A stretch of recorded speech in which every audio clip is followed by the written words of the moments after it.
There were several times in this movie where I was expecting the Pornhub drums to start playing. Here are my immediate thoughts on Babygirl.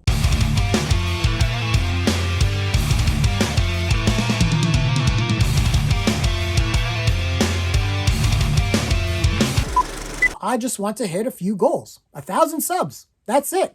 So if you're a fan of the channel, please subscribe. Also, if you like what you see here, be sure to hit the like button. And if you have thoughts, share your comments. All of this stuff's help out with the algorithm so I can keep putting out this content for you.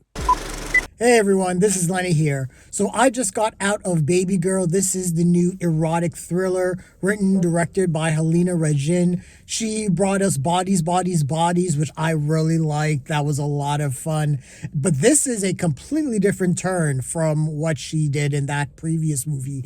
What we have here is Nicole Kidman as a high-powered CEO of a robotics company, and she gets into a torrid, insane affair with her younger intern, played by Dickinson. And poor Antonio Banderas as her husband has no fucking clue what is going on. So really the first thing that I want to say, this is Nicole Kidman's movie. This is the Nicole Kidman show. She's been getting a lot of buzz for her performance, and it is all completely justified. She completely, I don't want to say exposes, but I mean pretty much close to does so. And, you know, the thing is, Nicole Kidman is one of the boldest actors out there. She always has been. I mean, straight up from Eyes Wide Shut, you know, she has been pretty okay with bearing all, and you know she does that here, but it's done in a completely different turn. So Nicole Kidman as this CEO has everything. She has all the power. She has like a couple houses. She, you know, runs the show and, you know, tells everyone what to do, and she's on the clock all the time. And she has her family, and her family means everything to her, and everything. Only problem is she can't have an orgasm. She has sex with her husband Antonio Banderas, and yeah, she just can't get there. And that seems to be the jump off for everything. So at one point there's this meet cute between her and Dickinson. There's a dog that is attacking someone on the street, and Dickinson's character is able to tame this dog. And Nicole Kidman notices this, and then she finds out that he is interning at her company, and she just has this connection with him just because he seems very assertive and very bold despite his age. And it just turns this love affair on its head, because Nicole Kidman has always had power, but she is in a situation where she sort of wants to explore a sort of dom-sub kind of relationship. And it seems like she's not very comfortable doing that with Antonio Banderas. Everything in her whole life is safe. And this whole thing with Dickinson is danger, and that seems to entice her and gets her off. And this is one of the horniest movies I have seen in a long time. And honestly, that is a good thing. It has been a long time that we've gotten a really solid adult erotic drama. I mean, I'm talking about something like Last Tango in Paris or Closer, where adults have real adult conversations about sex, and sex isn't treated as sort of this whole taboo thing. I mean, people have fetishes in this world, in this story. People, you know, do things that, I mean, behind closed doors, yeah, they do this shit. I mean, you see it on screen and you're like, oh my God, what is Nicole Kidman doing? Or what is Dickinson like trying to get Nicole Kidman to do? And you think about the dynamics, and it's just really smart what Halina Reijn is doing. Next thing is the performance by Dickinson. And I want to say, just from my own experience as someone that has, you know, his own mental health stuff going on, it almost feels like that Dickinson's character is neurodivergent. He seems to be like off in a way. There's an awkwardness about him, even though he has this assertiveness. There's still this weird awkwardness, and this awkwardness really plays off really well with Nicole Kidman. They have amazing chemistry with each other. They're very playful, but at the same time, the power dynamic when it shifts, it turns a certain way that's very honest. But at the same time, it's dangerous because the stakes are not just Nicole Kidman, losing her family, if this affair is discovered, but, she is in a position of power.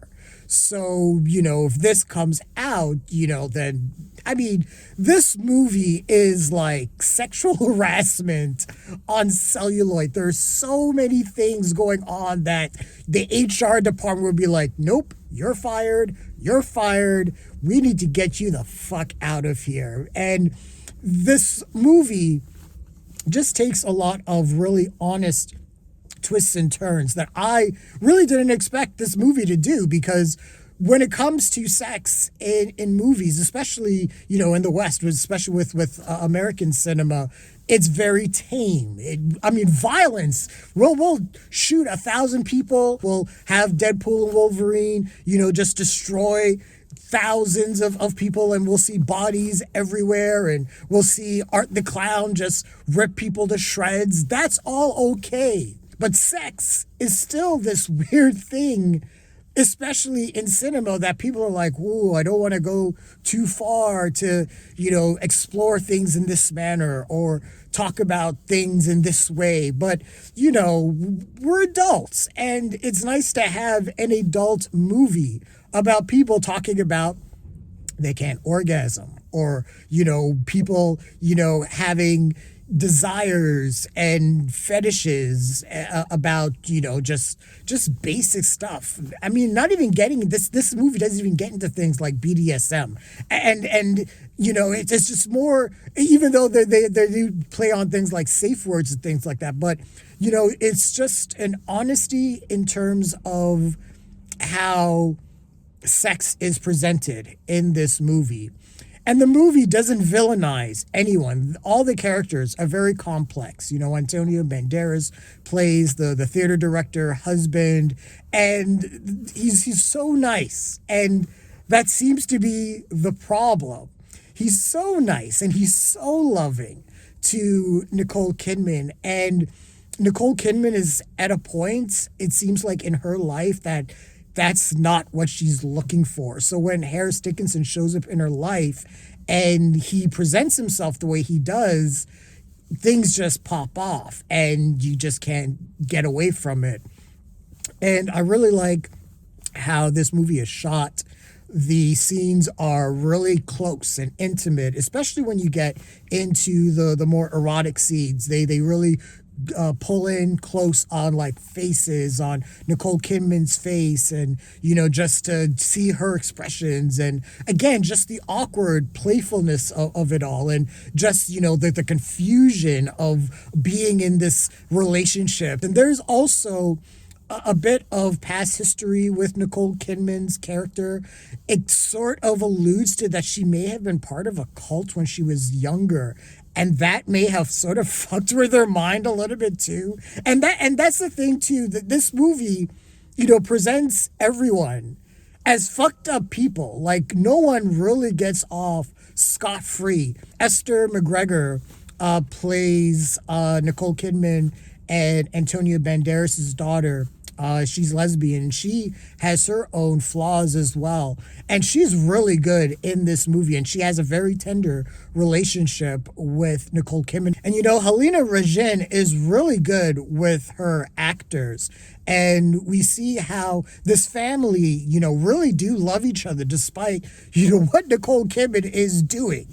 And, it's everything, like I said, just plays very raw and very honest. And another person that I want to give a shout out to is Sophie Wilde. She has a smaller role as the assistant of Nicole Kidman, but she appears in one particular scene that flips this movie on its head, that I was like, Yeah, you go, girl.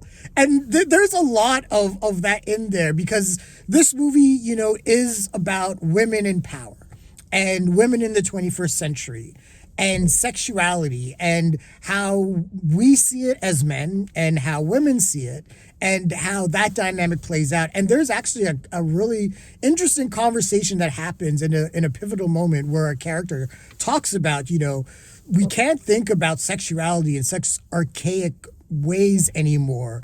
We have evolved in a certain way in terms of how we talk to each other. I mean, we've been talking about sexuality for a long time, whether it's, the joy of sex or, sex with Sue. Sue Johansson used to come to my high school every once in a while. And, it's nice to have a film that really tackles sexuality in an adult manner. This isn't, fan fiction. This isn't 50 Shades of Grey. This is actually treated with respect. And I really appreciated that. And there are really powerful scenes that stuck with me that I really understood. There's an intimacy that Halina Reijn really, really understands when it comes to human beings and being in the bedroom. There are moments that I'm watching in this movie that I'm like, yeah, you really captured that dynamic between a couple that love each other. And you really captured that dynamic of a couple that are in this sexual kind of quest to discover each other. And, there's this conversation that happens later in the movie that I thought was going to go a completely different direction. And if it did, I honestly would have been okay with it because the movie was so wild in a certain manner. But again, it just treated, the subject matter, really well.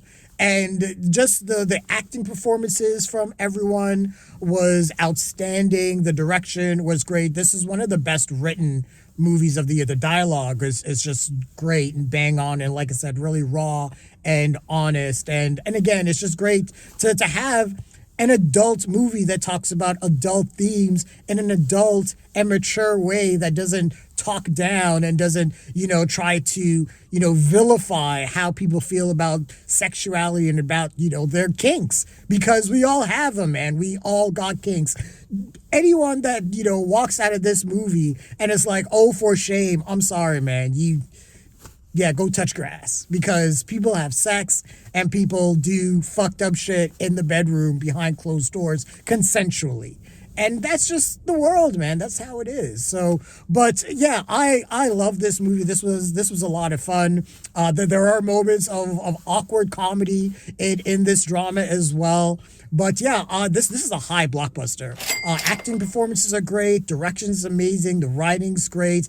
And yeah, man, if you want to take a date to see a really great horny movie before you go back and, do your business, this may be the movie for you. So, but yeah, everyone in this production did a fantastic job. I was really pleased with this film. But those are my immediate thoughts and feelings on Babygirl. What did you guys think of the movie? Share your thoughts, leave your comments, like the video, subscribe to the channel, and don't forget to hit that bell icon so you can get notifications as well. Thanks a lot, everyone. Take care.